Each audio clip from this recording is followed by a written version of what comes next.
ஐயோ கடவுளே, எவ்வளவு பாத்திரம் கழுவி முடிக்கிறதுக்குள்ள விடிஞ்சே போயிரும் போலயே. பாத்திரம் விளக்க வந்து நேர காணாதமா. இப்படி கால் நீட்டிட்டு பாத்திரம் எவ்வளவு விளக்குவாளப்பா? எத்தே, கால் நீட்டிட்டு விளக்குனா என்ன, மடக்கிட்டு விளக்குனா என்ன? பாத்திரம் கழுவுனா போதாதா? அதான் இந்த காலத்து பிள்ளைகள் எல்லாம் எதுக்கு தான் பேசுதுவே. நாங்கள அந்த காலத்துல எப்படி பாத்திரம் விளக்கும் தெரியுமா? பாத்திரம் அப்படி பளிச்சு பளிச்சுங்க. இந்த நீ விளக்கி வச்சிருக்கே எல்லாம் காக்கா குருவி மாதிரி. எல்லாம் கறி கறியா இருக்கு கால் சட்டி. அப்படியே குண்டானி.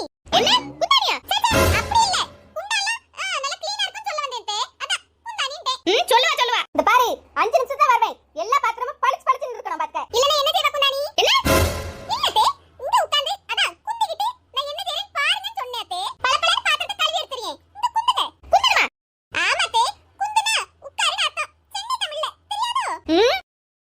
Sorry sorry. நீங்க வடக்க ஆளே. அதான் வடக்க பேர் தானே தமிழ் காரிடி. ஓவரா பேசாத. வரவே 5 நிமிஷத்துல. சரிடி. டியா. இல்லதே. சட்டின்னு சொன்னேதே. சட்டி. சட்டி கழுவிங்களா? அதான் சட்டி. உங்களை யாராச்சி டீன்னு சொல்ல முடியுமாதே? ஒரு படியா தான் இருக்கா?